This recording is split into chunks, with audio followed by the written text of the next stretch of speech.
आप सौ मित्रों ने सौ प्रथम जय श्री राम। मित्रों આજને આ વિડીયોમાં આપણે જાણીશું વોટ્સએપમાં લાઈવ સીન નથી બતાવતું। આ મિત્રો તમે જોઈ શકો છો મારા વોટ્સએપની અંદર ઘણા હું ચેટ ઓપન કરું છું એની અંદર લાઈવ સીન નથી બતાવતું। આ મેં ઓપન કર્યું અહીંયા લાઈવ સીન ના બતાવ્યું, એના પછી અમે બીજું ઓપન કર્યું એમાં પણ લાઈવ સીન નથી બતાવતું। તો આ પ્રોબ્લેમને સોલ્વ કઈ રીતના કરવું? આ પ્રોબ્લેમને સોલ્વ કરવા માટે તમારા મોબાઈલમાં સૌ પ્રથમ વોટ્સએપ એપને ઓપન કરી લેવાની છે। વોટ્સએપ એપને ઓપન કર્યા પછી આગળ આવું પેજ આવશે। તો મિત્રો અહીંયા તમારી ઉપર 3 ડોટ પર ક્લિક કરવાની છે।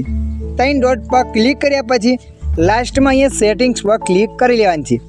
સેટિંગ્સ પર ક્લિક કર્યા પછી અહીંયા ઘણા બધા ઓપ્શનો આવશે। તો મિત્રો અહીંયા તમારે પ્રાઇવેસી પર ક્લિક કરી લેવાની છે। પ્રાઇવેસી પર ક્લિક કરશો એટલે આગળ આવું પેજ આવશે। આવું પેજ આવ્યા પછી તમારે અહીંયા લાસ્ટ સીન એન્ડ ઓનલાઈન પર ક્લિક કરવાની છે। એના પર ક્લિક કરશો એટલે અહીંયા 4 ઓપ્શન બતાવશે। તો મિત્રો અહીંયા તમારે નંબર 1ને સિલેક્ટ કરી લેવાની છે।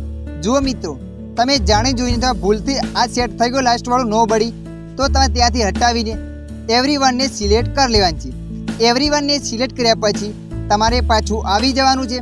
એ દરેક વ્યક્તિનું લાસ્ટ સીન અહીંયા બતાવવા માંડશે। તમે જોઈ શકો છો અહીંયા લાસ્ટ સીન આવી ગયું। કોઈ પણ વ્યક્તિનું તમે લાસ્ટ સીન ઓપન કરશો એ વ્યક્તિનું લાસ્ટ સીન આવવા માંડશે। તો મિત્રો આવી રીતે તમે પણ લાસ્ટ સીનના પ્રોબ્લેમને સોલ્વ કરી શકો છો। આશા રાખું છું આ વિડીયો તમને પસંદ આવ્યો હશે।